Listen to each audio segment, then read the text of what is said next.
Hi, everybody. We're going to get started to respect Representative Farenthold's time. My name is Sean Vitka. I'm director of the Fourth Amendment Advisory Committee. We put on events like this to provide informative discussion for staffers in particular. So we brought in a host of excellent panelists. They're all experts. I would strongly encourage asking any questions you have during Q&A or after. But without further ado, I want to invite Representative Farenthold to come up and make some comments, and also applaud him for being a member of the Fourth Amendment Caucus and a leader on privacy issues.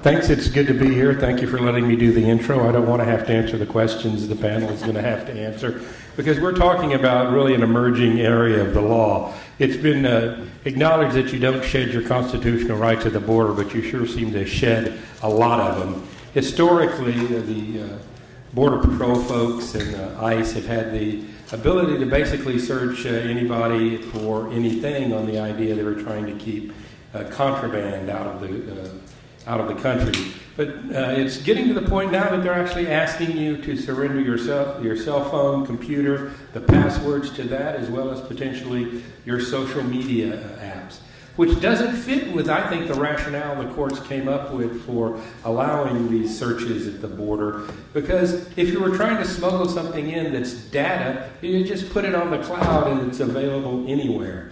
So this has really gone away from the traditional protecting the border to expanding the power of law enforcement to look at regular criminal activities. And the courts have drawn a distinction between regular criminal activity and things going on at the border. But we got lots of issues developing that. We figured we'd get ahead of the courts on that, and I've introduced legislation that says they can't require American persons, which would be an American citizen or lawful permanent resident, to surrender their passwords and have their computers rifled through at the whim of the law enforcement agents at the border. And I think those of us interested in the Fourth Amendment see how this makes sense, not only under the rationale that your telephones are really almost an extension of you. There's a lot of personal information on my phone that the government has no business accessing, certainly without probable cause and a warrant. So I think we're really at a place now where we can protect the American people. I can, as a conservative, I also though understand that there are some issues with folks coming in from abroad in the vetting process for people coming into this country. So we draw a distinction between American persons and non-American persons. I applaud your interest in this. I'm going to have my staff sit here to make sure we haven't missed anything as you go through the questions and answers and get into the weeds on this. Alyssa Wooten is my judiciary staffer here, so she's going to be my eyes and ears while I go find out some stuff from HASC. So thank y'all for being involved in this, and God bless you for doing God's work.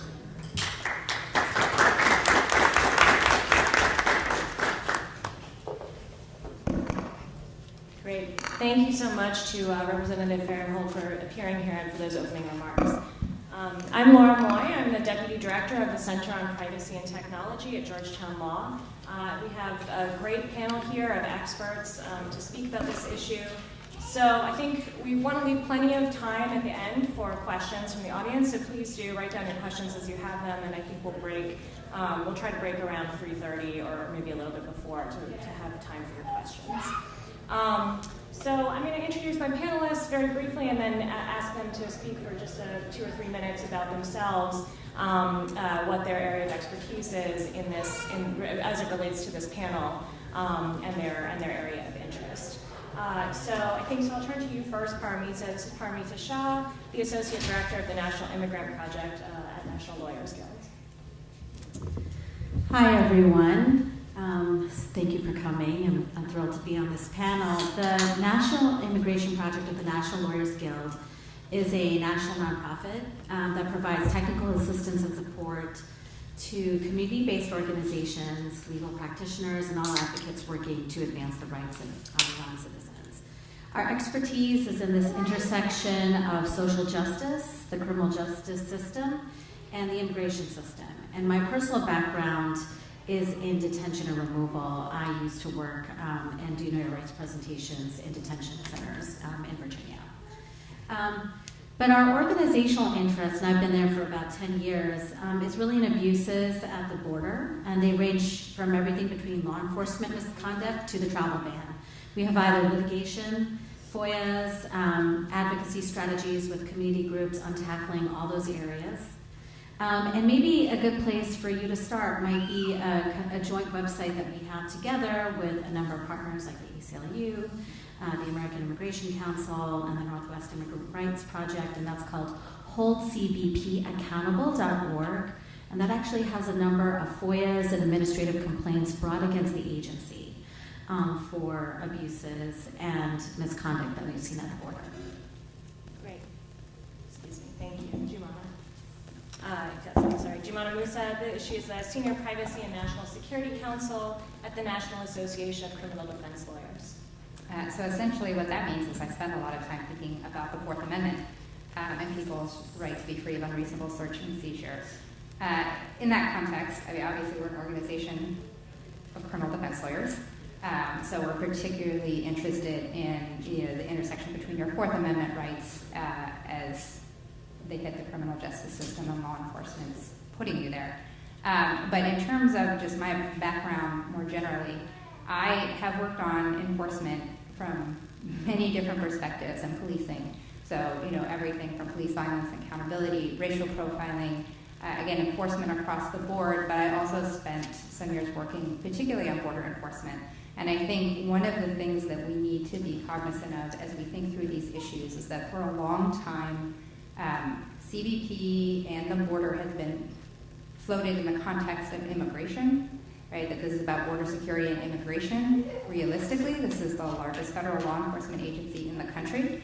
And when you're coming to questions of racial profiling, of killings at the hands of Border Patrol, of unlawful searches, these are all policing questions. They are law enforcement questions. They are not immigration questions. And they do not in any way just impact U.S. Non-citizens or people entering the U.S. unlawfully, right? They sort of hit writ large in terms of CBP's reach and Border Patrol's reach into the country.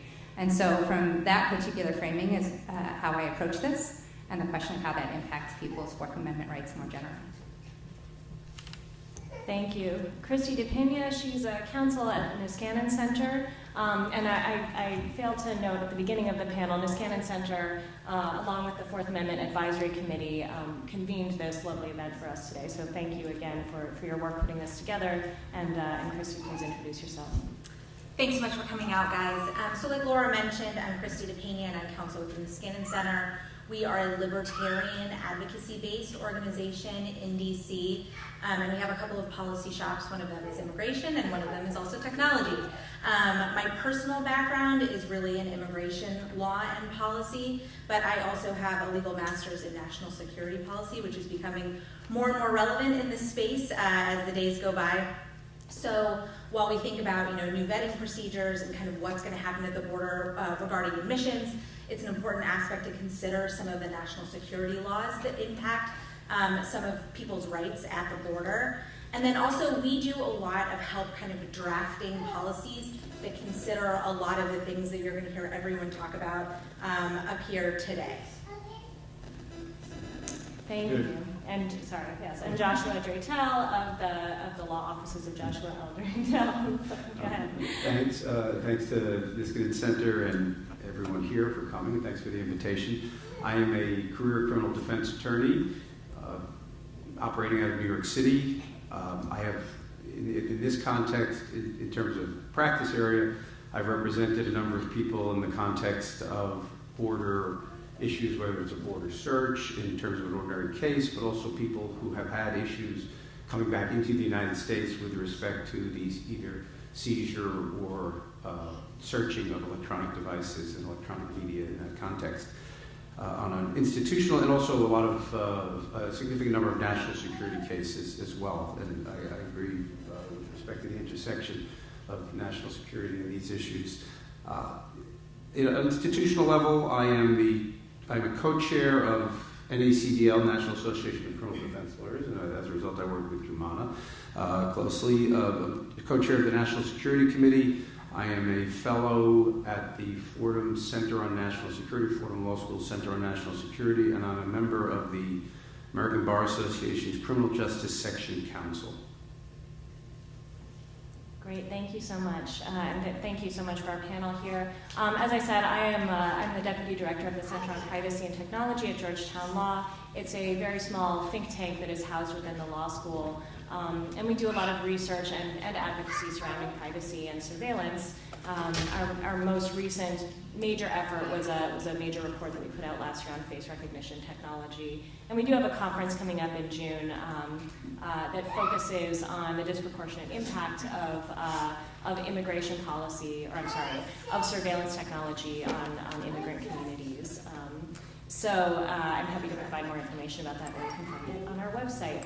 And so if I can ask you, Kristie, to just kick things off for us here. I think when we talk about the border, it's natural for folks to think that we're just talking about the specific, very limited physical boundaries of the country. But with respect to border-related searches, that the definition of border is actually broader than that. So I wonder, Kristie, if you can illuminate that for us a little bit, and also just touch a little bit on how privacy rights differ or bend at the border. Sure. So at a very, very high level, we're just going to give you a quick overview of kind of what's going on to frame some of the issues that everyone's going to talk about today. So obviously we have a sovereign border that surrounds our country. You can't get in unless you come through, a checkpoint like an airport or port of entry, or you drive your vehicle across the border.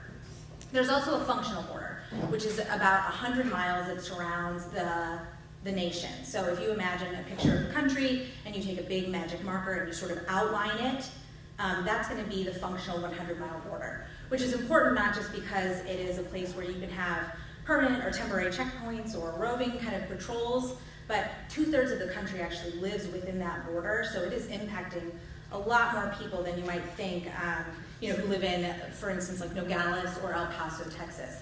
So that's kind of something important to keep in mind. So very broadly, obviously there's an intersection with the Fourth Amendment. The Fourth Amendment requires that searches or seizures that are conducted by a government agent have to be reasonable, there has to be probable cause, usually you need a warrant to do those searches. The Supreme Court has held that routine searches at the border are an exclusion to this rule, basically because there's an interest in national security, there's an interest in safety, there's an interest in the United States maintaining a sovereign border. And that outweighs basically your privacy interests at the border. So if there's routine searches, there's obviously non-routine searches, and those are the ones that are generally going to be more intrusive. You're going to feel a lot more violated at the border if you are subject to a non-intrusive search. So think something like cavity searches, something like that. So for a non-routine search, a border agent has to have a level of individualized suspicion about you. They have to know some specific fact about you to conduct this kind of non-routine search. So imagine you're driving your vehicle across the border from Mexico, and a Border Patrol agent stops you and says, you have to dismantle your gas tank because we want to check and see if there are drugs in your gas tank. That's pretty routine, although I don't know how many of you know how to take apart a gas tank. I don't, but it's still considered routine. If, for instance, they receive a tip that says that you are a drug mule and you are smuggling drugs in your digestive tract, an example of a non-routine search in that instance would be that they hold you until perhaps those drugs present themselves in a number of hours. So that's considered, obviously a non-routine search. Again, just kind of briefly, a lot of the impacts of searches also depend on who you are, where you're coming from, and we can kind of go through some of the risk assessments that CBP considers when they're looking at somebody or talking to somebody and thinking, does this person require additional search? But generally, U.S. citizens can't be denied admission into the U.S. However, they can keep everything basically that you bring with you. So they can keep your luggage, they can keep your cell phone, they can hold it for weeks, they can hold it for months, and they can kind of search it at their leisure. Foreign visitors have the fewest rights. In many cases, they can be refused entry for almost nothing, and they don't get any constitutional guarantees in that, they don't get notice, they don't get the right to a hearing to challenge that exclusion. And then finally, LPRs are somewhere in the middle, which you may have been able to guess. So legal permanent residents can be denied re-entry into the United States, although there's a ton of factors that sort of play into that. But generally speaking, they are also going to be able to challenge that exclusion in a way that a foreign visitor can't. So again, like I said, there's a lot of specifics that sort of revolve around those pieces that make it a lot more complicated than I'm sort of spelling out right now. But that kind of sets the framework for what your rights are generally when you're coming into the United States. Thank you. Thanks. That was such a great and succinct overview of what I know is a tremendous amount of material. So in a moment, I want to ask Joshua to expound a little bit on some of the existing legal protections that exist against unreasonable searches and seizures at the border, broadly speaking. But before we get there, I just wanted to give you all an opportunity to add anything to Kristie's, again, very good but abbreviated description, if there's anything that you'd like to add. So I'll just add, I guess, sure, two things, right? One is you have to understand the legal fiction of whether or not you're paroled into the country, and why, even if you're a non-citizen, even if you're in the airport at Dulles, you are not technically in the United States until you have cleared customs and come out of those doors that you can't go back through, because now you're out of the secured area.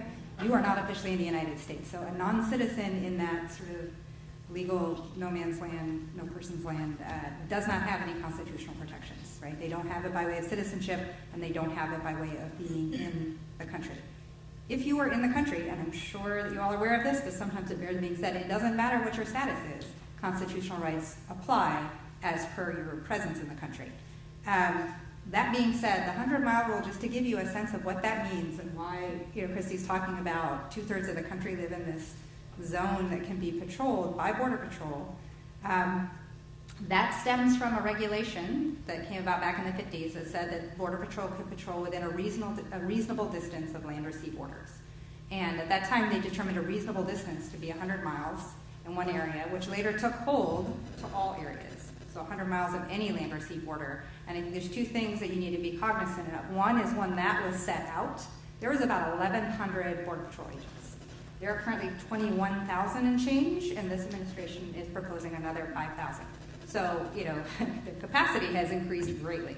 I think the second thing is that even though theoretically this was always meant to be sort of a sector by sector, what is the reasonable distance from the border, because some places are very mountainous, etc. You maybe need to go further in, some places maybe not so much. It's becoming across the board, and it is also known the Border Patrol does patrol beyond 100 miles from the border. And some courts have actually found that to be acceptable. So it's a very sort of squishy, wide band of latitude in which they operate. Thank you.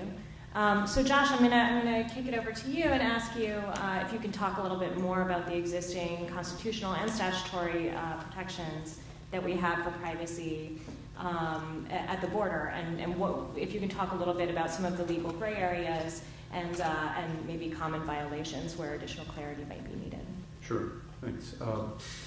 As Kristie mentioned, there are certain fundamental questions that are always at issue in terms of the scope of, and we're talking right now about, first we'll talk about a U.S. person in the sense, because it doesn't matter who you are and what your status is. A U.S. person is not only a citizen, but also a legal permanent resident, although the legal permanent resident's rights may be affected in some respect by how that person responds to specific requests for information, such as access to an electronic device. It could affect an evaluation of the ability to retain that status down the road.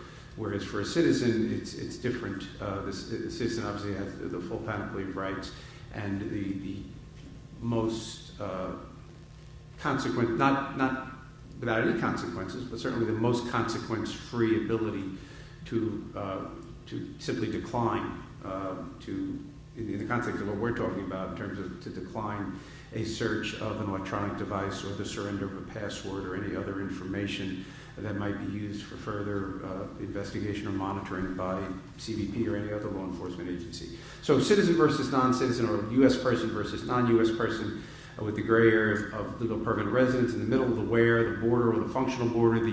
The functional border, meaning the interior that Jumana and Kristie have talked about, it does have a higher level of suspicion that's required. It does require some individualized suspicion. You don't have the same, at least most of the courts have found that you don't have the same situation of essentially unfettered discretion that you would for an ordinary routine search at the border, coming off an airplane or coming through a checkpoint at the border, the first entry into the United States. The other is the scope of the search. A routine search, such as going through luggage or something to that effect, or the gas tank dismantling, is considered routine, but something more pervasive and invasive would require individualized suspicion. The border search doctrine is, in my opinion, relatively new in the sense that it developed mostly in the 70s, crystallizing in a couple of Supreme Court cases towards the end of the 70s and 1980, and I think was a product in many respects of the burgeoning drug interdiction efforts at the border. And while it encompasses a whole range of doctrines and principles that Kristie talked about as well, such as safety. Are you entitled to come to the United States? Are you bringing contraband? Are you dangerous? Those are the kinds of things that, of course, make the non-U.S. person more subject to a search without rights that a U.S. person would have. But in the sense of all of those have been encompassed within the border search doctrine. But the Fourth Amendment, as a modern doctrine starting probably in the early 2000s, I would say in terms of specific Supreme Court opinions through today, has evolved with two separate tracks. And one is sort of your traditional concepts of, let's say, for this purpose, border searches. So, for example, if you have a suitcase, the Border Patrol gets to go through the suitcase, make sure you're not bringing in contraband, and see what else is in there that might, duty issues. I mean, people, you're allowed to bring in a certain amount of value back to the country, and if it's over that, you could be fined, or the cash. There are cash regulations about how much cash you can bring in and out of the country. So there are all of these things that the border concept applies in a tangible, corporeal sense. And what's also developed, separate from the border context, but it's now beginning to invade the border context because of the nature of how we live, which is this concept of what's happening as a result of digital communications, digital storage, and cloud computing, all of these things that are related to what you can do, store, and get access to over a electronic device, whether it's a laptop, a tablet, a phone, a USB drive, all of these things. So this has developed to a certain extent on a parallel track from the Fourth Amendment doctrine conventionally. And we saw there have been a couple of cases in the past 7 years, first in 2010 with the United States v. Jones case, which I'll talk about second, but the first case I'll talk about, which is 2014, which is Riley v. California, which is a critical case to understand sort of where the Supreme Court is going on these issues. And it's one of them. Riley was a case of incident to arrest. Can you search someone's phone without a warrant? Now, from the 1970s, there had been the doctrine that incident to arrest, you can perform a search without a warrant. So, and the Robinson case that it's based on is a case of heroin in a cigarette pack. And so the police searched the cigarette pack, found heroin at the bottom, and that was deemed a lawful search incident to arrest. And that is essentially 40-year unbroken line changed by Riley. You need a warrant to search a phone. And the reasoning of the court was that the phone is more than just a simple object that has four corners and a one-dimensional set of information on it. That you can get access through the phone to all sorts of items that are very personal and in aggregate. And that's why I want to talk about Jones too, because Jones is based on aggregation of information. It's 28-day GPS device tracking on a car. Now, if the person's out in public, you ordinarily do not have the right to be free of surveillance. You're in public. It's not a private setting. But yet the court found that the potential for aggregation, that someone in the modern world, even in the modern world, would not consider a month-long surveillance 24/7 to be something that they would have to be concerned about, that they had a legitimate expectation of privacy. So when you combine the terms of access, what's on a phone, what's preserved on the phone, what's accessible from a mobile device, plus the ability to aggregate information to create all sorts of other analyses, then you have issues that I think when they're applied to the border have the prospect of once, because the Supreme Court hasn't taken a real border case in nearly 40 years. So once that happens, we will then see how the Supreme Court addresses these issues in the border context. Thank you very much, Josh, and sorry to interrupt for a second, but perfect segue actually to our next speaker, Representative Polis. We're fortunate enough to have here also a member of the Fourth Amendment Caucus, also working with Representative Farenthold to lead the way on these particular issues. Thank you. Thank you. Well, thanks for having me, and I want to thank the Fourth Amendment Advisory Committee and the Niskanen Center for putting this really great panel together. Thank you to the panelists for joining us. I hope all of you are taking great notes about what the panelists have to say to take back to your offices.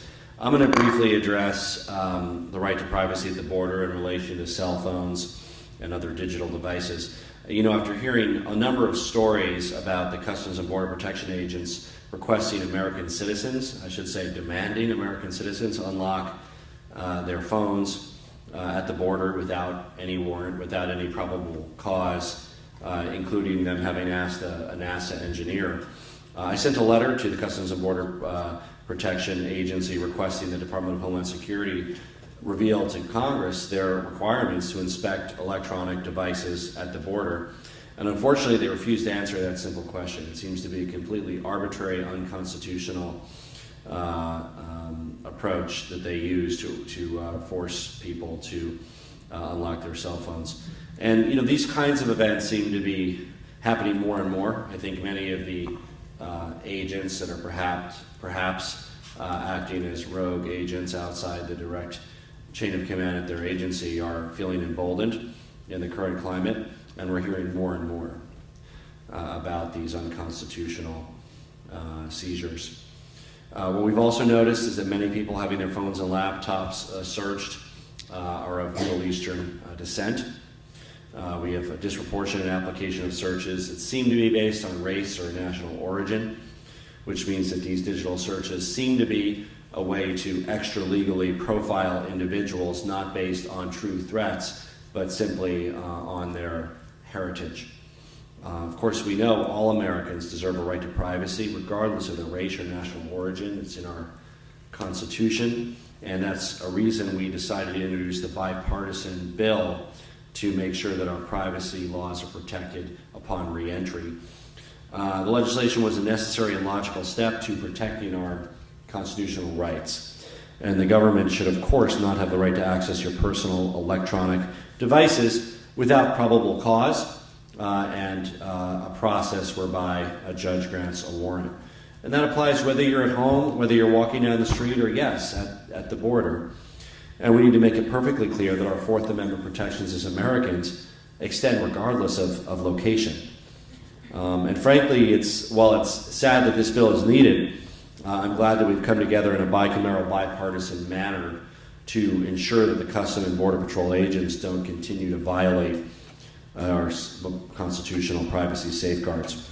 The Protecting Data at the Border Act, which Representative Farenthold and I introduced, would require law enforcement to obtain a warrant prior to searching or seizing the device of a U.S. citizen, and prohibits officials from delaying or denying entry to a U.S. person if they decline to provide passwords and PINs and, yes, social media account information. And there's a number of anecdotes of that actually occurring where people had their reentry delayed or denied because of their failure to comply with those requests. Of course, we also provide emergency exemptions based on existing wiretap statutes and require the government to get a warrant after the search in those certain cases as appropriate under law. But nobody should have to give up their privacy just because they had a vacation in Mexico or they had a work meeting in England on their way back. Of course, as we know, with so much of our lives on our personal digital devices, from photographs of our children to bank account information, there's a lot of reasons that we need now more than ever to exert our Fourth Amendment protections with regard to our digital privacy. So I want to thank all of you for assembling, for allowing me to speak, and if your offices are interested in co-sponsoring the Protecting Data at the Border Act, please reach out to Representative Farenthold or my office. We would love to continue to add bipartisan sponsors to this important and hopefully largely non-controversial piece of legislation that we simply need to show that we have enough support on both sides of the aisle to make it easy to schedule for a vote at the first opportunity. Thank you all for joining us.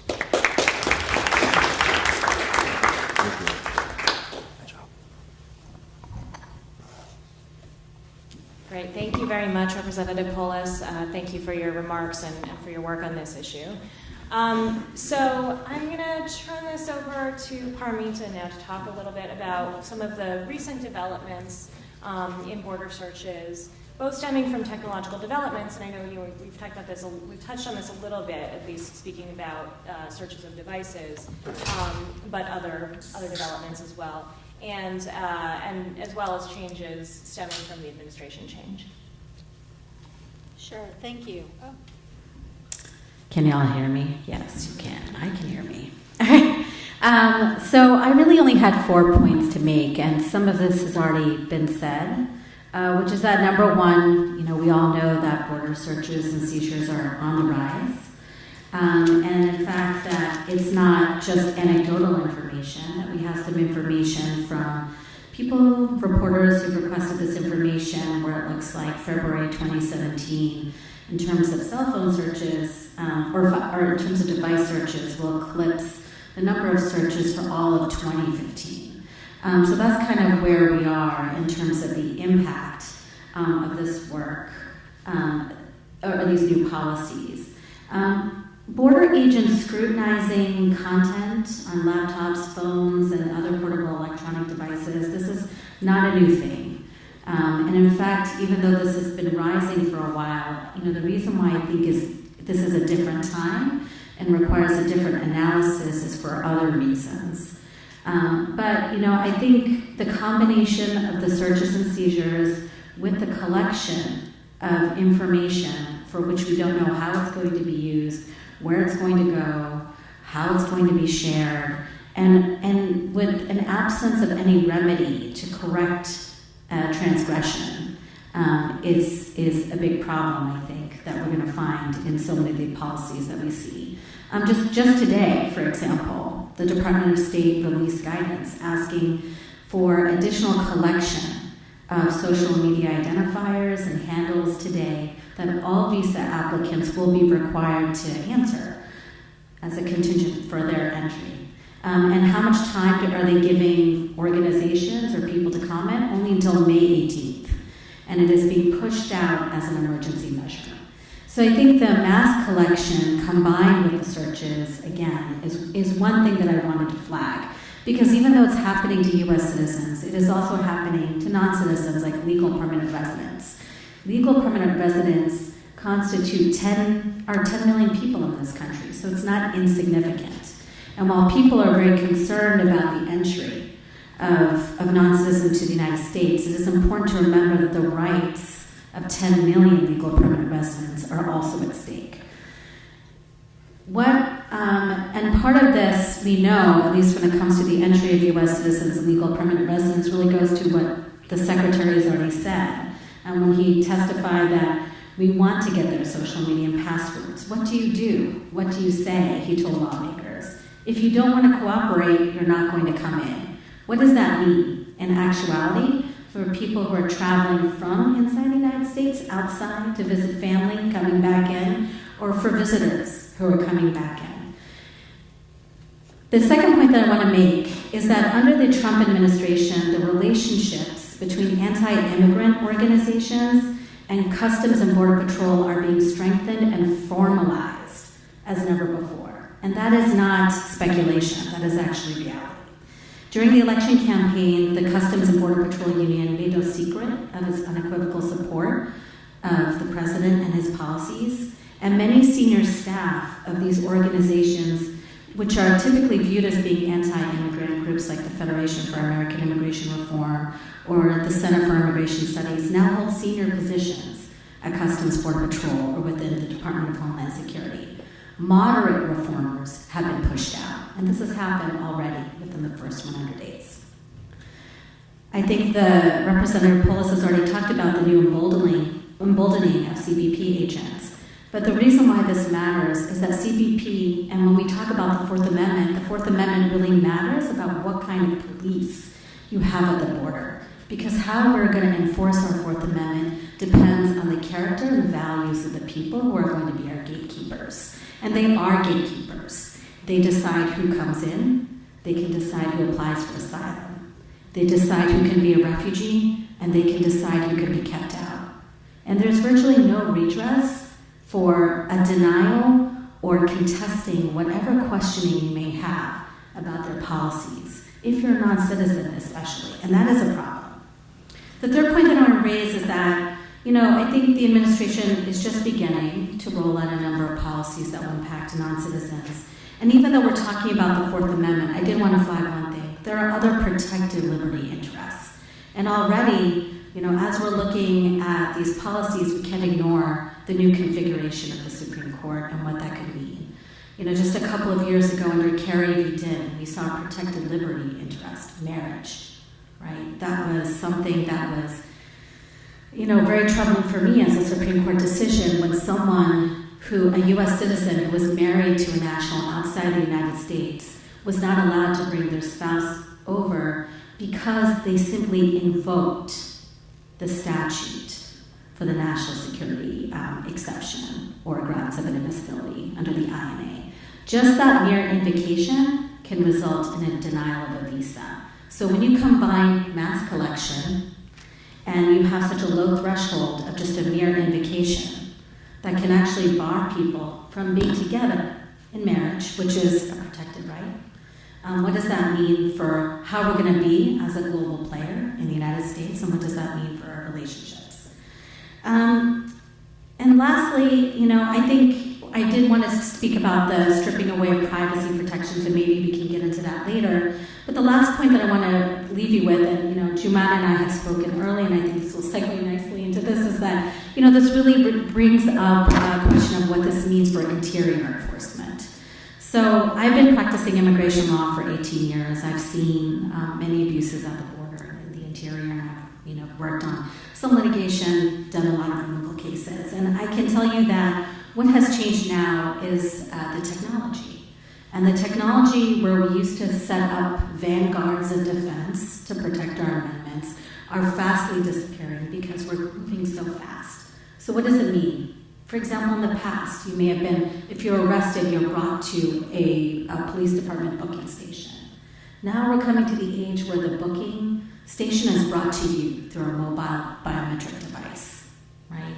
That certainly hastens the kinds of inquiries that you can be subjected to and what kind of profiling that may result. It also, to me, leaves a lot of questions about abuse because we have seen a number of these mobile biometric devices being used in the interior at day labor corners where they essentially present the device to a day laborer and ask them to put their hands on the device, or in the process of a home raid, or even when they surround a grocery store and they use those mobile biometric devices then. It also speaks to the quality of life on residents at the border as well, which goes to, I think, a life of mass surveillance and harsh abuse by the use of everything from helicopters to drones at the border, and what does that mean?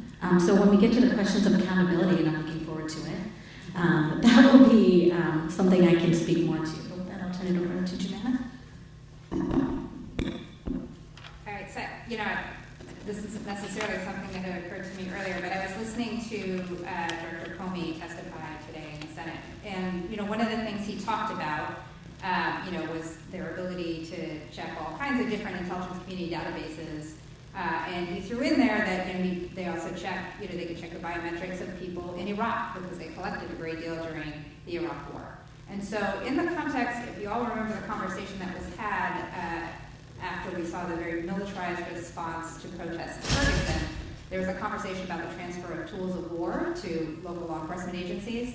So when you talk about tools like the mobile fingerprint scanners that Peña was talking about, those are the kind of things that were deployed in war and were used to sort of fingerprint a whole village so they could check who was coming in and out to see if perhaps there was an insurgent or some sort of unknown character coming in. And so I think it's important to draw these links and to understand that some of these biometric technologies were developed and deployed first as tools of war and then brought back home and deployed to federal and local law enforcement agencies. Now that's a bit of an aside, but I think it's an important line to draw. The other piece I want to make sure that we are cognizant of as we talk about this is when we talk about the border, people frequently think the southwest border, where we're allegedly going to build a wall completely across the border. Nobody's proposing a wall across the Canadian border. It's kind of long, but there is, at this point, there are so many Border Patrol agents that they do have to have a certain percentage of them on the northern border, and as they have deployed more Border Patrol agents to the northern border, there have been more abuses. And so that's some of what I want to talk about is the types of abuses that, sort of start with the idea of a physical border but permeate inward. And this is why earlier in my introduction I said this is not a matter of immigration. It is certainly posed as a matter of immigration. But the border has very much been the petri dish in which law enforcement experiments with new tools and technologies and to see essentially how far they can push the boundaries that usually keep them somewhat contained before they deploy it further into the interior. And the reason I say that is this is not, Border Patrol does not just patrol non-citizens, not in any stretch of the imagination.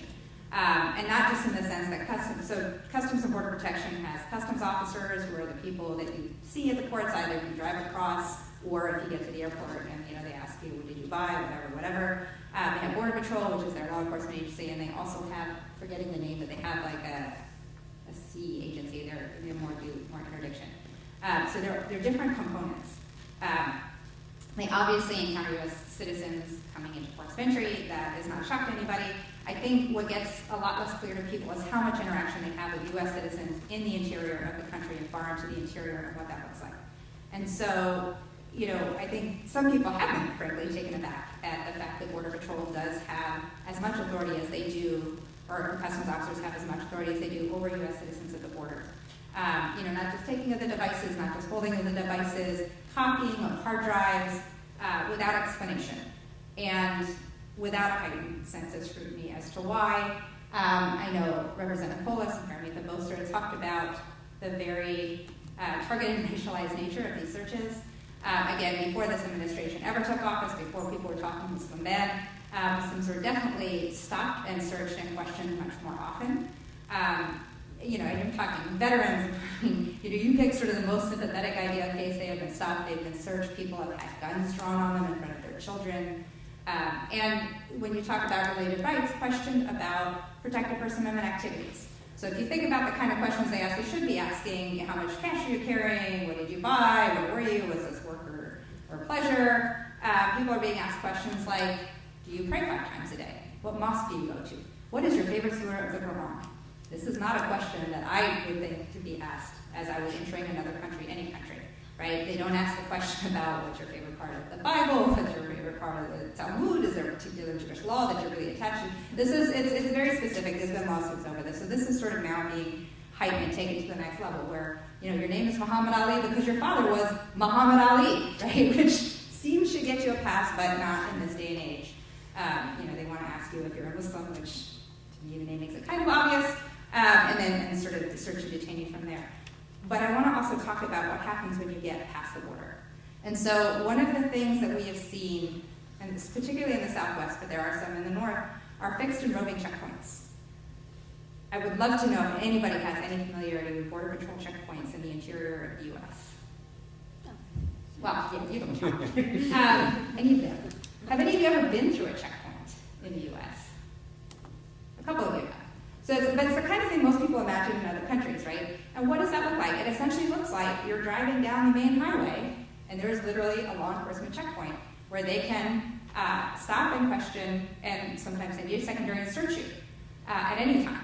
Theoretically, per the law, the Supreme Court did allow brief detention for as much time as it would take to determine if somebody was legally in the country. Realistically, what these have turned into, and what is prohibited by Supreme Court precedent, is general crime control checkpoints. Essentially what that means is people are stopped, questioned far beyond what would lead them to, are you in the country lawfully? They are searched. Often drug sniffing dogs are deployed to cars. Many times those drug sniffing dogs give false positives, which means people's cars are searched, sometimes damaged. And for people who live in these areas, a lot of times you have no choice but to continue to drive through that checkpoint, to go about your daily business, to go to the grocery store, to go to your kid's soccer game. And so the kinds of abuses we've seen are, people who question, why are you pulling me over, having things happen to them, like being threatened, again, with children in the backseat, with being tased, with having their seatbelt cut out, having their tires slashed. These are all things that have happened. I mean, there's long litanies of complaints. But this is where we'll get back to sort of the question of accountability.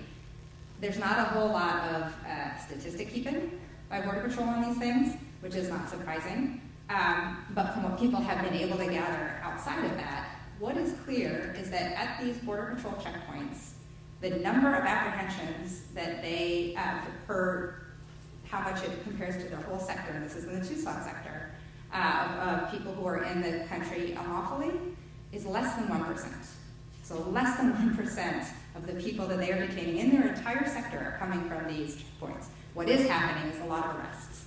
So they essentially appear to be crime control checkpoints.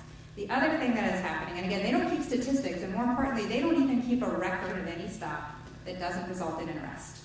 So it doesn't matter how many hours you were out there, what happened in the interaction. If there's no arrest, there is no record of that at CBP. But there has been in Arivaca, Arizona, citizens set up their own sort of checkpoint patrol. So this is not scientific, but they just sat out there and watched in terms of who was being stopped, who was being questioned, and who was being sent to secondary. You won't be surprised to hear that if you were a car that appeared to be full of Latino people, you were 26 times more likely to be asked for some kind of identifying information and 20 times more likely to be sent to secondary and search. So there's a strong sort of racial profiling component to how that happens. And I think in the context of all of this, if we go back to sort of the whole point of the Fourth Amendment, right? It's the idea that the government can't actually just randomly stop you and search you and look for criminal activity, right? They have to have some kind of specific cause. And, I think Josh used the term, they're not supposed to operate with unfettered discretion. The reality is that they do. And not because that's what the law says, but that's sort of where we have gotten to. And so, part of what comes out of that is entire zones of the U.S. And, talk about the northern border, there have been now a number of deaths at the hands of Border Patrol where no one has ever been held accountable, a lot of questionable circumstances. You can sort of go through and look at them. It very much mirrors the crisis that's been happening in terms of use of force and policing across the country. But even the last administration that had, entire task forces dedicated to looking at policing in the United States and how to address these questions, had a very anemic approach to trying to moderate some of these tendencies in their own federal agency, which would be CBP. At this point, those very anemic measures are gone. They don't exist any longer. But some of them were never applied. So the Department of Justice in the last administration updated their guidance on racial profiling. Still highly problematic, but some positive changes. One of the things they did, though, is they exempted DHS, which means they exempted ICE and CBP. So that meager guidance out of DOJ doesn't even apply. Of course, DHS was supposed to develop their own guidance. They didn't. Again, this was the last administration, so we can just think through, as we talk about, the kind of people they're populating leadership with, what is that going to mean? What that's meant in the past is things like, even if you were in New York, as my sister was once, taking the bus from Albany to Syracuse. I don't know if you guys know anything about New York other than New York City, but neither of those things are on the border. Okay, Syracuse is not on the border. It's about hour and a half to get to the border. Albany is not on the border. So getting on a bus in Albany and going to Syracuse, Border Patrol boarding, and actually asking people for their citizenship and asking people who they think look a little less American, and you can guess what that means to them. Border Patrol in New York responding to calls from farms for an ambulance, right? So, the abuses they run deep, And I think the other thing that is important to remember with that is they are not in any way limited to non-citizens, right? They are essentially affecting the Fourth Amendment for everybody. So, once you sort of sign off on this regime that says you can have fixed and roving checkpoints, the roving checkpoint means they just set one up somewhere, and not, it's not a DUI checkpoint, which has been pretty much okayed by the courts, where they have drug sniffing dogs, where they're looking for evidence of criminal activity. You're talking about a degradation of the Fourth Amendment as a whole under the guise of border security and unlawful immigration. Great, thank you. Wow, we've covered a lot. So I want to give the panelists an opportunity to respond to each other, but I also want to make sure that if there are folks in the audience, I know we're getting close to 3:30, and I don't know what folks' afternoon schedules look like, although we have the room until 4:30. If people have questions, please do raise your hand so that I can get to you sooner rather than later. Okay, all right, there are a few. So we'll turn to some questions and then give you guys an opportunity to respond to each other if we have time as well. So, sure, right here in the front, please. Hi, Jeff Landale with XLab at Penn State. I apologize if this was covered. This is a labyrinthian office building that's 5 minutes late. I'm curious about social media password requests at the border. As somebody who does not have an account on every social media platform, has there been any indication of how that plays out? If you have a request for passwords and you happen to be somebody who does not have a Facebook account or a Twitter account, basically does Customs and Border Patrol or anybody doing those searches have any indication of what accounts they should be looking for, or is it just a blanket request for passwords and login information, and if they get enough information that they deem it okay to let you in, they let you in, or if you just don't have enough, they reject your request to enter the country? Well, we can't stop you from they can't stop a U.S. citizen from entering or the country. non-U.S. citizen. But non-U.S. citizen, they can, based on that. They could be part of a matrix of decision-making that's pretty much discretionary. I mean, it is discretionary. The other part of that is, even as a citizen or a U.S. person, a legal permanent resident, they could seize the device or make your life more difficult getting in, or even getting out, actually. But in the sense of people miss flights on the way out, connecting flights here because of delays. So, one of the things that you raised, I just want to talk about that we haven't discussed is you say that you don't have those accounts, but for someone who does have such accounts, it would be a crime to lie. So that's a problem that's separate from all of that. But I think part of the problem of this type of dragnet policy that we're seeing for demanding this type of information encourages people to lie, encourages people to come up with deceptive means, which is not a good thing to encourage people to do. The concept of prohibition as a policy in the early part of the 20th century was a dismal failure in many respects because of how it created a disrespect for law, in the sense that people just simply found ways around compliance, either legally or illegally, because there are legal means of you make your own wine, religious use of liquor. So all these things breed a disrespect that on a certain level, I think, is counterproductive in a policy orientation as well as a national security one, which we can talk about later. But are you asking what actually happens?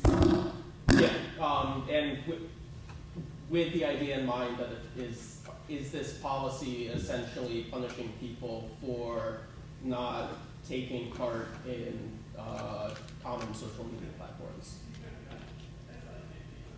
I don't know how to answer your second part, but I can answer your first. I mean, I think that might be a stretch to say that it's punishing people for not being part of a social media platform. But I think what would happen is if they had a concern, they would bring you back they would interrogate you.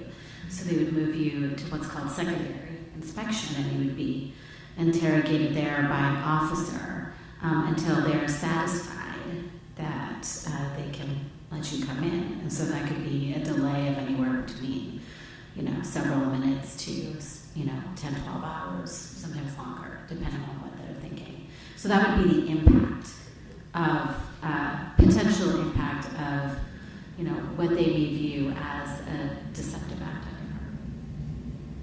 I think kind of another important thing to consider when you're thinking about this is consent. So usually when you come in, a Border Patrol agent will theoretically kind of ask you for some of this information. Sometimes they don't make it clear that it's an ask, they sort of demand it, and certainly that has problems in and of itself, but they'll usually ask, and you have a couple of seconds really to consider whether or not you want to stand up for your rights and say like, no, I care about privacy and this is wrong. And obviously if you're a U.S. citizen, that's probably going to be more likely than if you were anybody else. But you really have to quickly think about, why or what you want to tell them.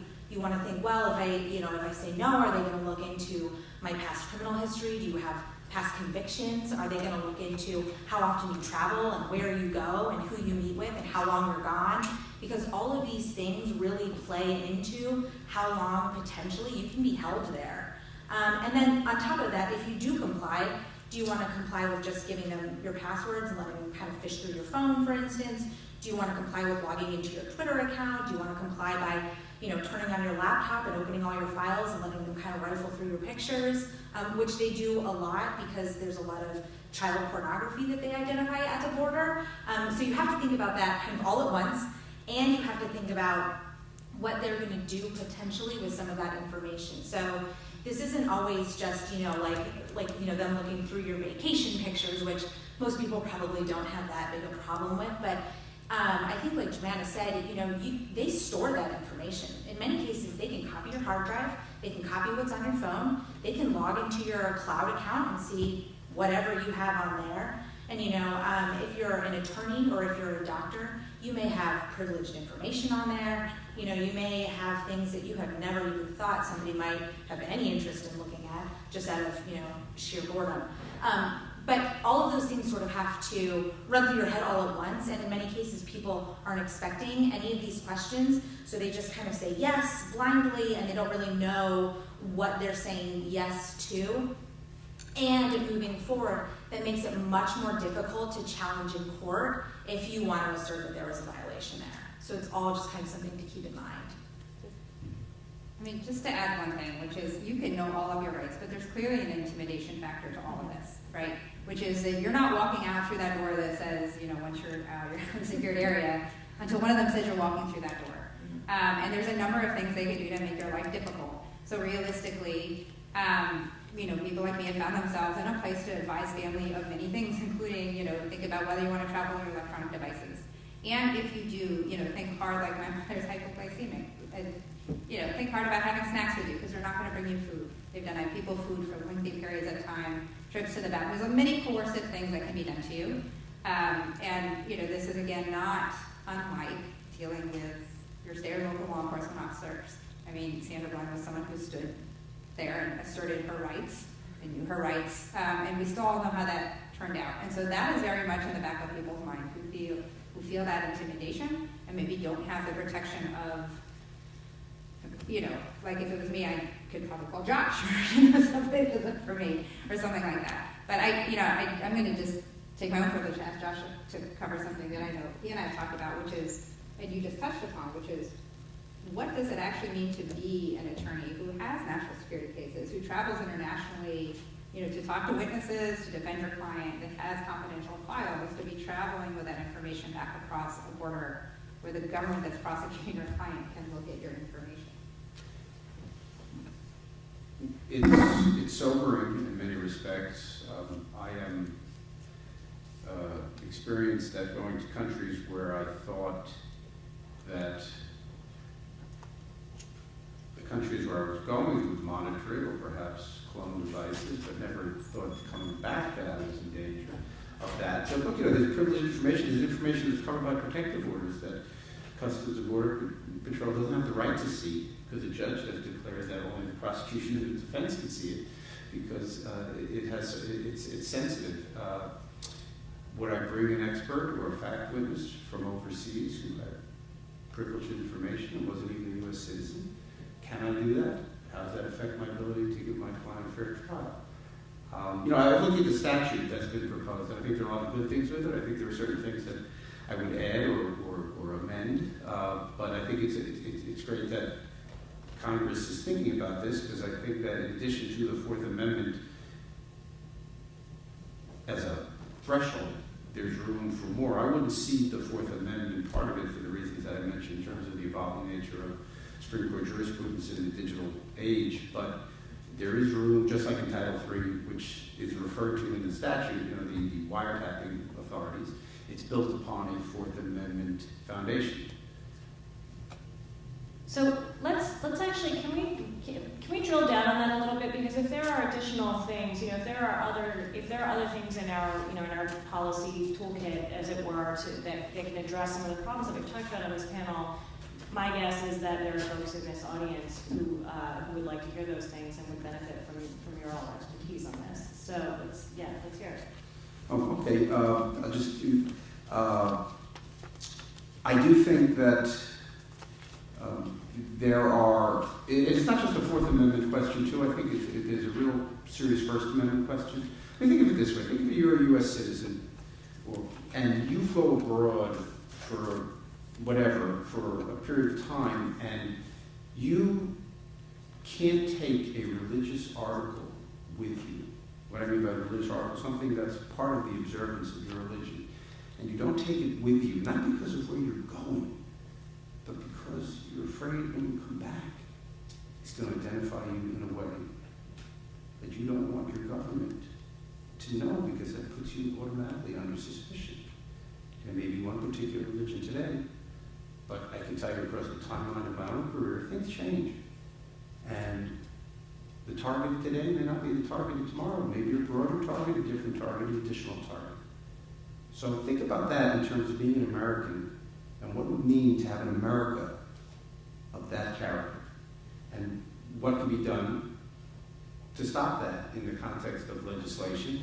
I think, so legislation obviously concentrates on the Fourth Amendment and incorporates certain First Amendment concepts through its reference to the Foreign Intelligence Surveillance Act, but I think it could use a little bit more. Look at the chilling effect. I mean, I have clients who don't know whether they're on a no-fly list or something else because of their name, because of their family members, because of where they're from or where they've been. They have no convictions. But it's a chilling effect on their ability to exercise a constitutional right to travel. There are all sorts of chilling effects in terms of, I expressed one about religion, but what about the politics of what you read that you wouldn't take with you because you're afraid the government is going to find it on your way back in the country.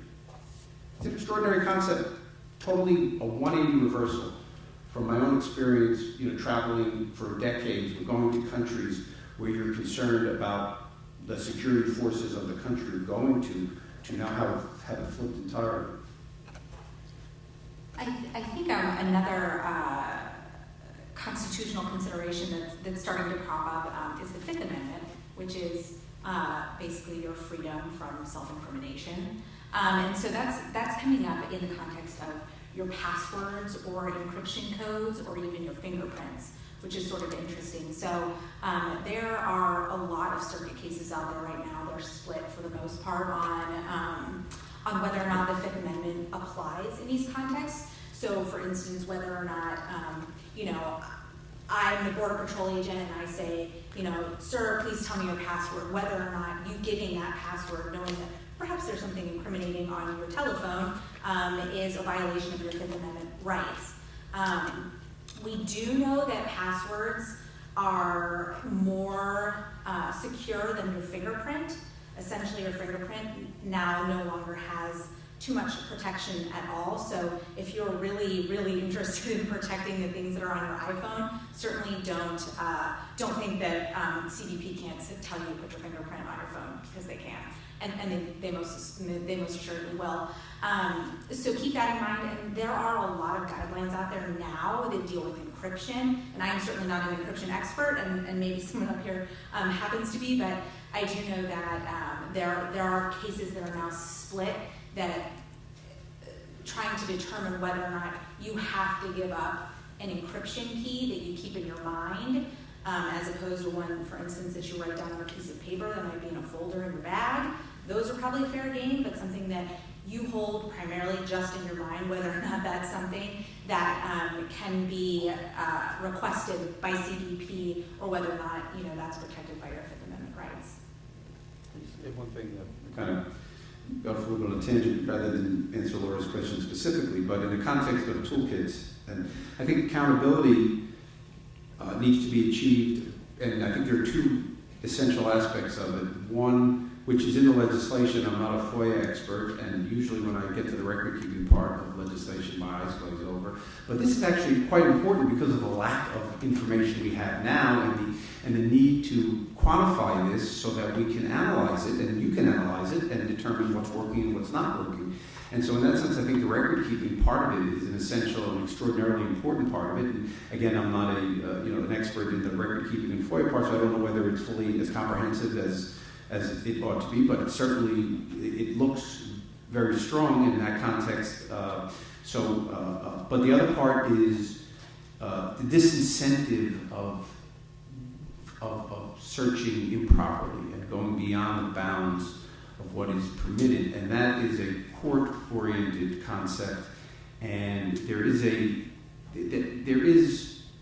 prohibition here in the statute, but I think it needs to be more articulated as a defendant's right, because we find this in many pieces of legislation, unfortunately, that the courts have held that there is no suppression remedy because it's not granted to the defendant. It's simply a sort of congressional, it's a congressional issue. So an individual defendant sometimes doesn't get the chance to invoke it. And I think it's in here, but I think it needs also it can be strengthened in terms of the burdens on the government and certain issues. Because once judges start suppressing the fruits of these searches in criminal cases, they will be reduced. And that's what we find. I wouldn't necessarily, if you have questions, maybe I'll just stop and let people ask a question, because I think that's more important anyway. So I won't do that. Okay, yes. I didn't interrupt that at all. I do apologize. No. So I have a question, because we were talking a little bit about how the U.S. citizens are not, they can't be barred entry into the U.S. They can't. But I do have a question about conditioning entry into the U.S.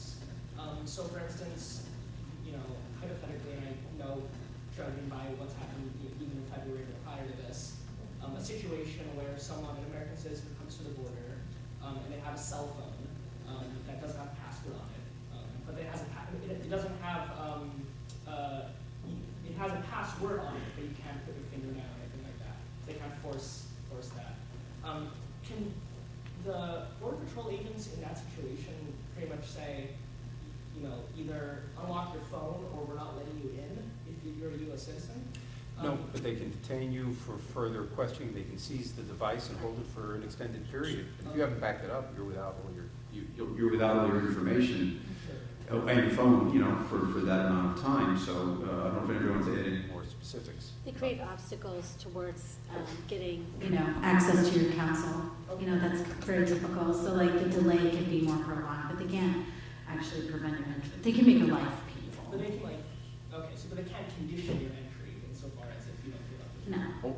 temporarily, yes. Okay, but yeah, not, if they detain you. not categorically. Yeah, sure. So this is what I was sort of talking about earlier, though, was the coercive environment that they can and do create.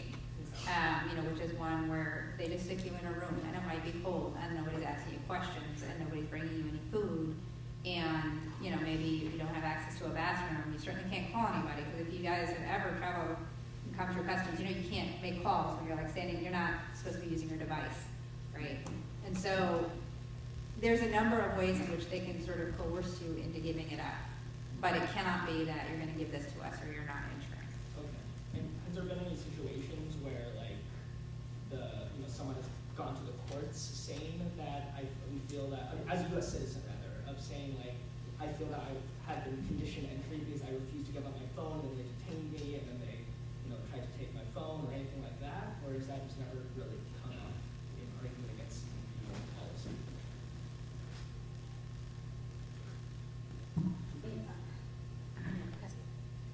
As prolonged detention cases go, There's been a number of LPRs who've tried to bring those challenges, like legal permanent residence, and I think, challenging prolonged detention at the border has been challenging.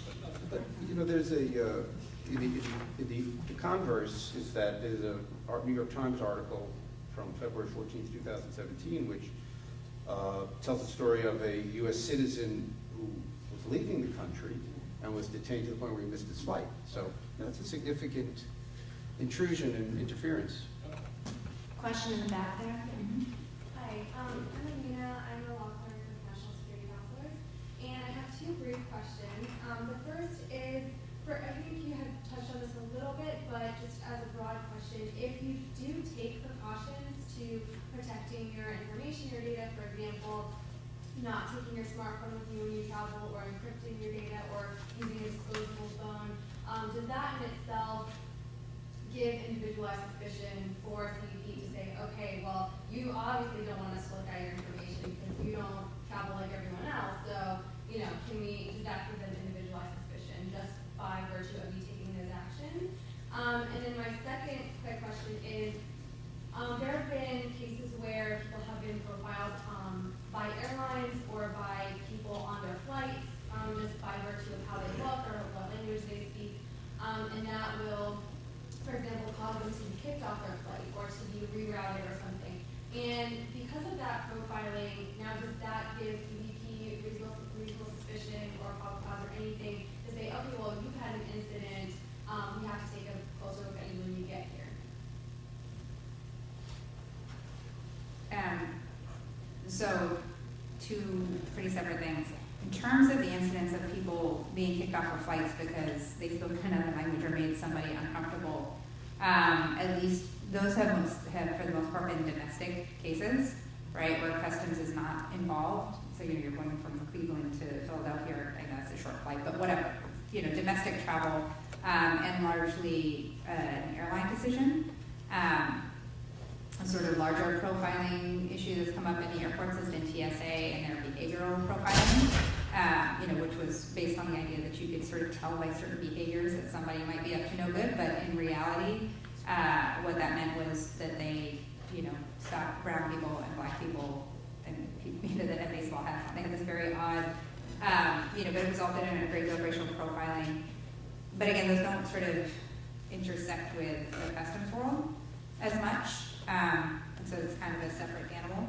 It goes back to the fact that there isn't, strong guidance against racial profiling at DHS, and I certainly don't expect there to be forthcoming anytime soon. If you consider how difficult it was for the last administration. So I think that's it's a very different, when it comes to the question of individualized suspicion, the short answer is obviously there's no required packing list for what you take with you when you leave the country, right? Nothing says you have to take your phone or your tablet. Realistically, any of those things can be used basically it's just like a red herring to say like, oh, well, this person did something, I want to search them. But likely, depending on who you are, that's not going to be a flag. And so I think it can be used as a pretext, but it's not really a cause for individualized suspicion. And I think the way you can really drill down on that, and again, this is a different context, but years ago, when they were doing sort of like the drug profiles on people, and they would not give anybody their actual list of what was the profile of somebody who was smuggling drugs. So through a whole litany of FOIA cases, they kept pulling out from each of those cases, like what was the trigger? And basically the trigger was everything, right? I mean, walking fast through the airport, walking slow through the airport, wandering aimlessly through the airport, carrying a lot of bags, carrying no bags, carrying a moderate amount of bags, deplaning first, deplaning last, deplaning in the middle. Like, it was basically everything under the sun, except for then you get to the two that were constant, right? As black as Latino. And so, at the end of the day, anything can be used as a pretext, but that on its own is not a flag of any kind of behavior. You might not have an international plan, that's expensive.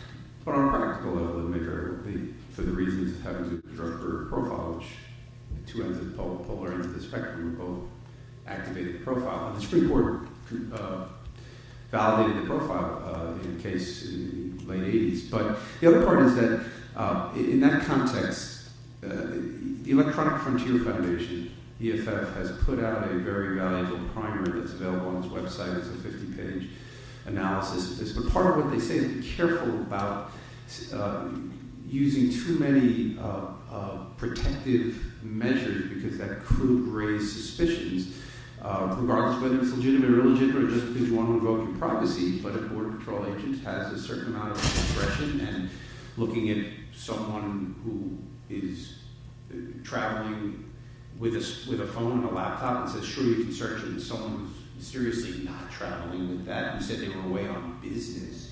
You know, I'm not saying that it's not individualized suspicion in the context of what an objective observer would look like, but you are at their mercy to a certain extent, so it does create problems. And the other part of that is that, just going back to the post-9/11, initial post-9/11 analysis of people trying to get visas to the United States, and that coming from certain countries with a clean passport was suspicious. Because if you had Afghanistan or somewhere else on your passport, you said you lost it, you got a new passport. So these things, while they objectively shouldn't, nevertheless can be used by agents who have the discretion. That's one of the problems with discretion. So Josh mentioned the EFF primary. I just want to go down the line and just ask you guys, I know that there were a bunch of good resources out on the table when folks walked in on a lot of the things that we've discussed on the panel, but are there additional resources that you would point people in the direction of who might be interested in drilling down on some of what we've talked about today? Anyone? Well, EFF, ACLU, there are certain tech publications, even non-tech publications, that have published somewhat comprehensive articles, even though in short form, like Wired and even the Times. And so I would just monitor that in the sense of, because this is changing, and it is going to evolve quickly and contemporaneous with events that affect it, that make the news.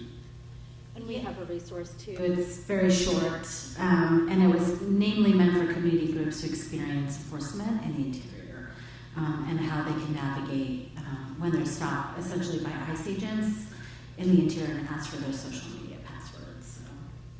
And specifically, I'd point you to some of the tech publications on encryption as well, because you may very well think that, you know, if you're encrypting some of your devices or the material on your devices, that it's going to be safe. But in fact, Border Patrol can actually copy whatever's encrypted on it and try and break it later if they can't decrypt it right there. So if that's a real concern for you, I would definitely look at some of the more tech-based resources and see what they say about it. So encryption sometimes can be end-to-end and not on the device itself. Right. The only stream of communication. Question here, yes? I have a question about recently a border control authority had proposed a rule change asking Chinese citizens come to the United States with certain visas, mostly the 10-year long-term visa, to give their or share their social media network handles and identifiers. I want to ask the question is, outside of that, those visa waiver countries, which are the 38 countries, our allies and the friendly countries, are there any other countries whose citizens heading to the United States were asked to share their social media network handles?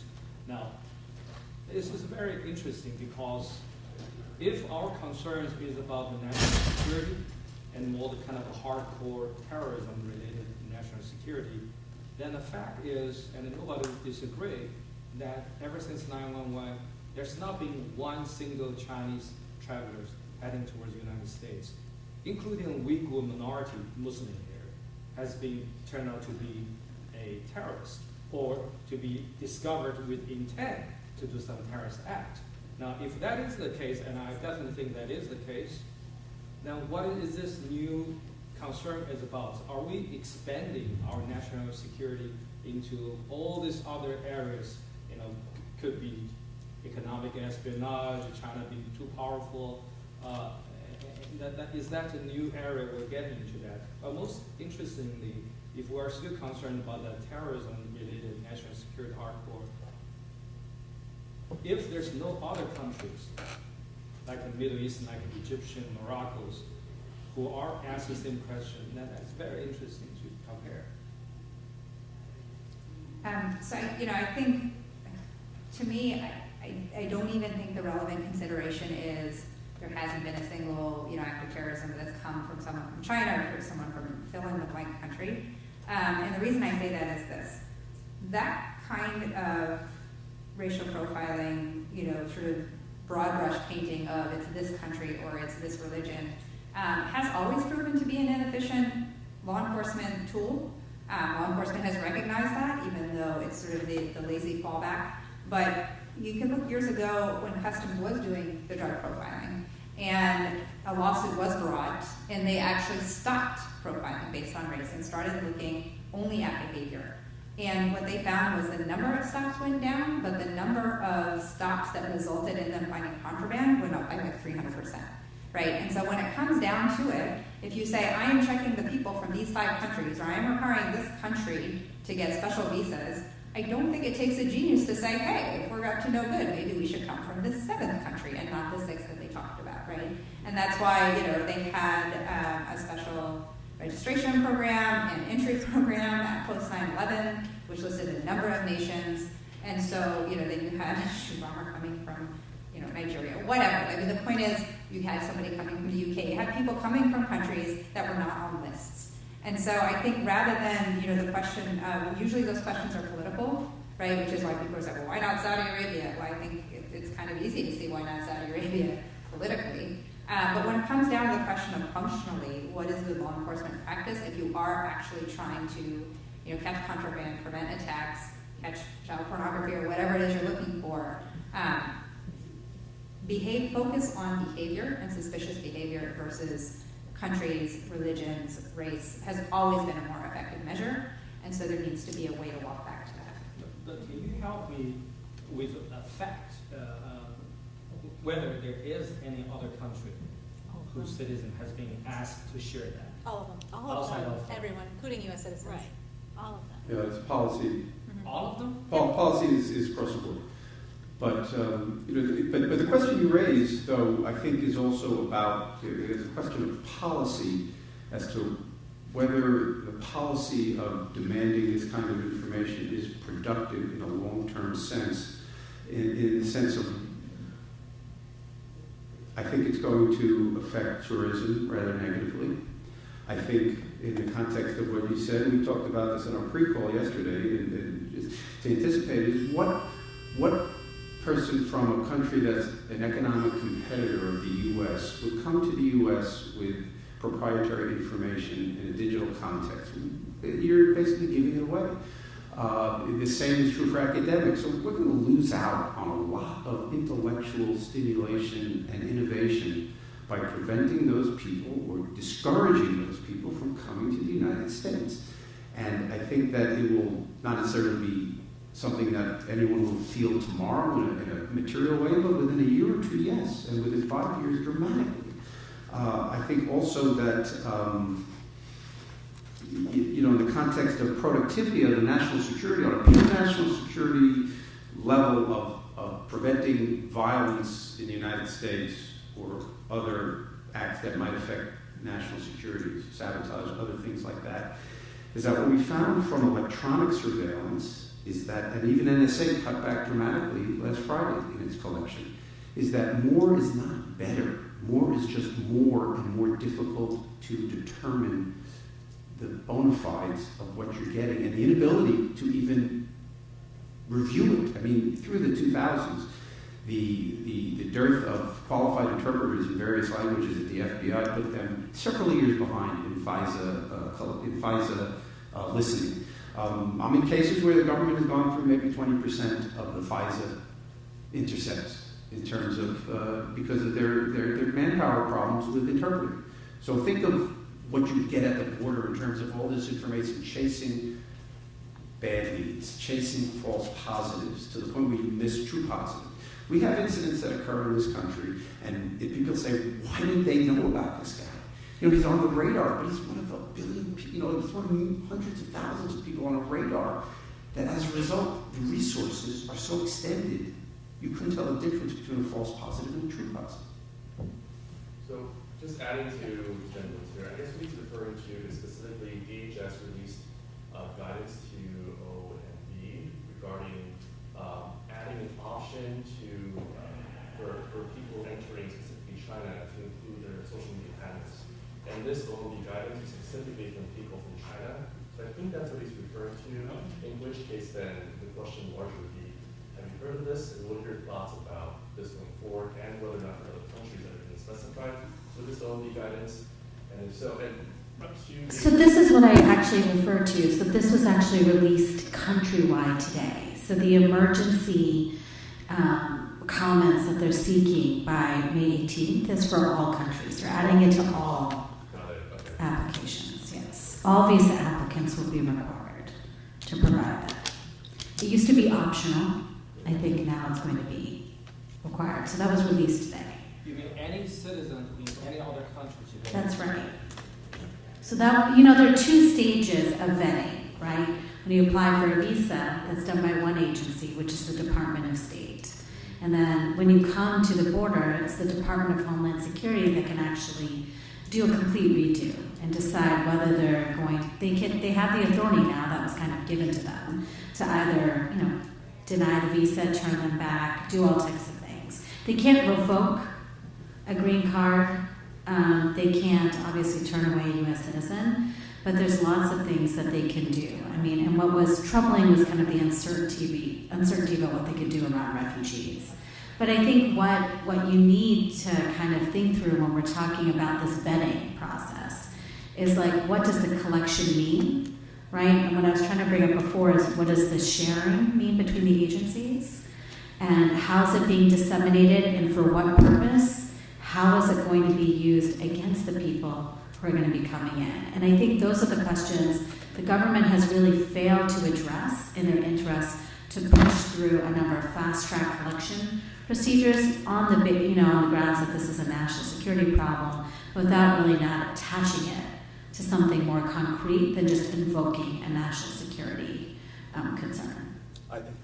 If I just may, in terms of the legislation that we read that's been proposed, I think from my read through it, I could be wrong, but there are a number of provisions for destruction of collection if it leads nowhere, so that's not preserved in a database. But there's not.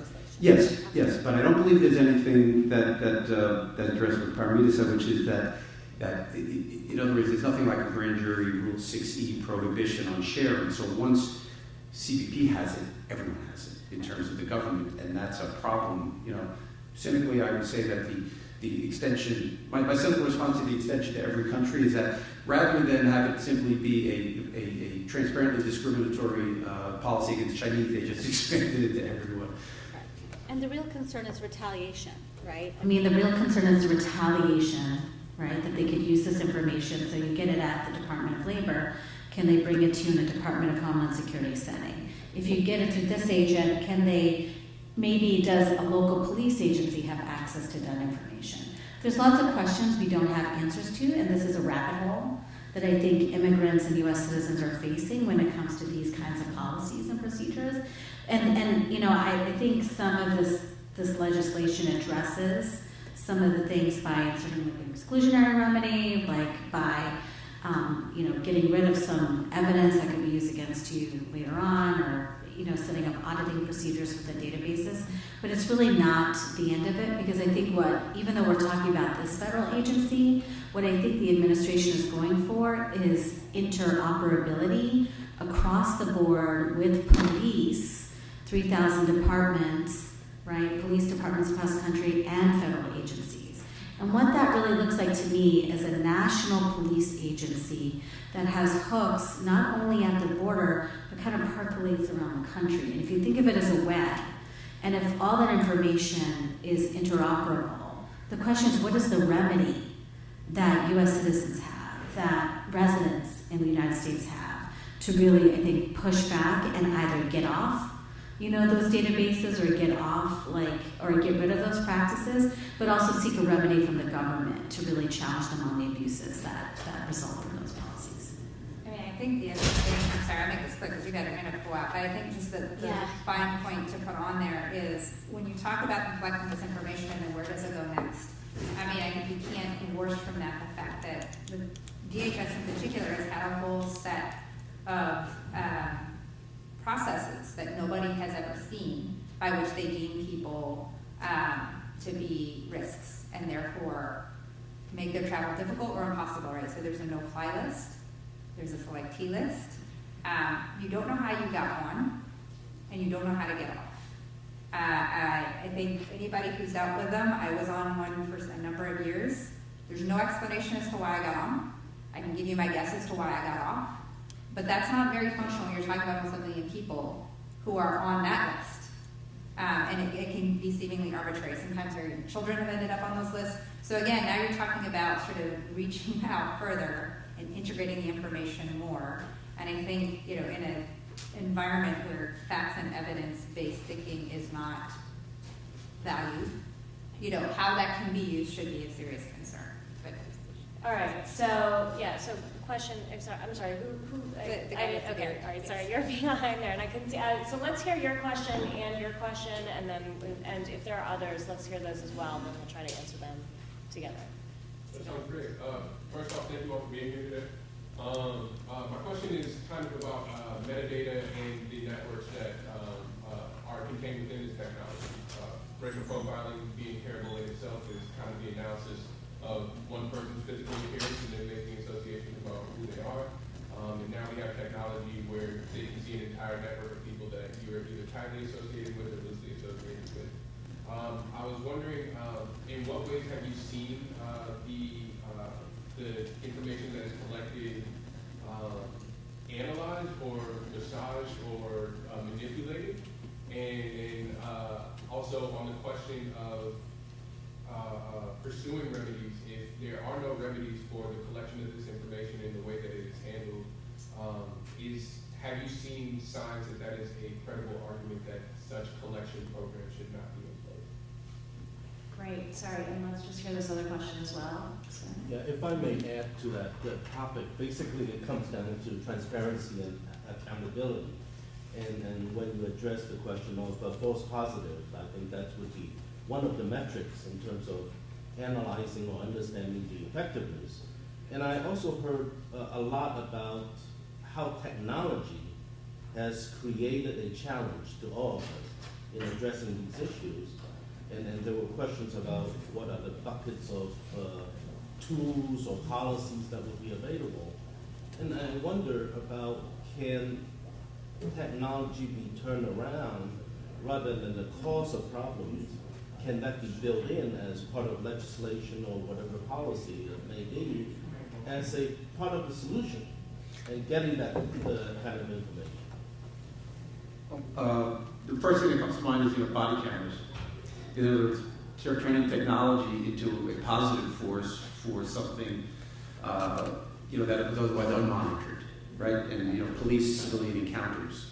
In that sense, it has issues as well. There are privacy issues on both sides, but yes, I think if in terms of the record-keeping function or the accountability function, the ease in which these searches can occur and preserved and stored is also a reason why they can also be quantified and analyzed in like baseball sabermetrics or something like that. Once you have the data, you can do a lot with it. So the creation of data for each of these is very important for us. Stop and frisk in New York City, the extraordinary amount of data and conclusions that people are able to draw that could quantify the issues for a judge to make an important decision. But in the context of the first question about networks, the metadata is a critical issue. It's really more important than content now for intelligence gathering and pattern analysis. So we see it in the criminal justice system all the time. It used to be more primitive in the context of phone records and things like that, but now it's become across the board because everything you do leaves a digital footprint. And all of that is then coordinated in the context of whatever narrative, at least in my context in criminal justice, it's then coordinated in a narrative about association and about conspiracy, organized, criminal activity in a way that is far more comprehensive and difficult to explain away in what you might, what we might otherwise in society be able to. There may be 100 such examples of networking, but when you have it between 3 or 4 people in a criminal case, all of a sudden it becomes nefarious. But it may not be, because we're only getting the data for those 4 people. We're not getting data for 100 other people or 100 other networks that are similar. So it's unfortunately a self-fulfilling analysis when you do it that way. Okay, so I think we need to get out of the room in the very near future. So I'm just going to give the rest of you guys like 1 minute or less just to add something if you'd like, and then I'm sure that we'll be around for a little while if folks have additional questions. Oh, Anyone? I've taken too much time. Sorry. Yeah, or you can take a pass. I guess I never take a pass. I think so the heart of this is 2 separate problems, right? One is the scale of collection and the increase in the technology and the government's ability to data mine that collection. The conclusions they draw from that can be highly problematic.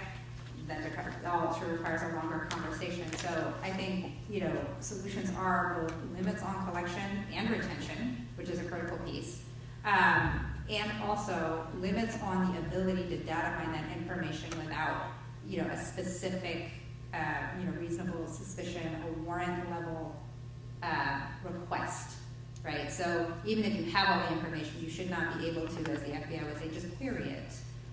Because they say that to avoid the term search. There should be a warrant requirement to sort of go through and data mine it. I think the question that you brought up is really key, which is questions of transparency and accountability. And DHS as an agency is as opaque as it gets.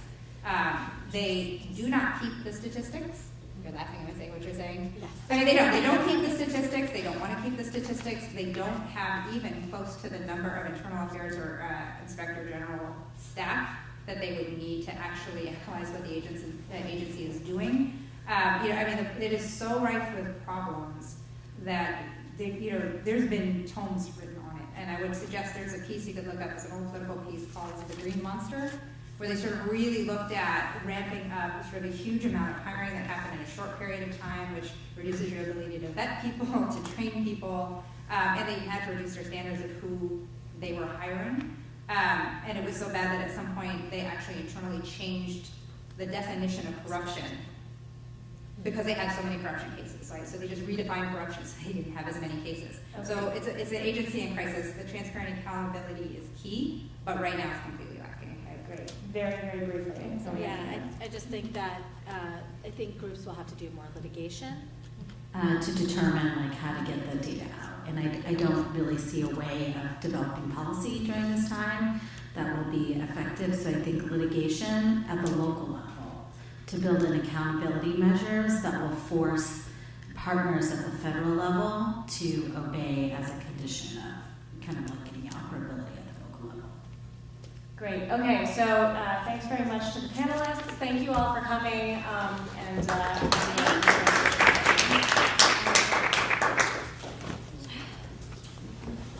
Sorry, I got that.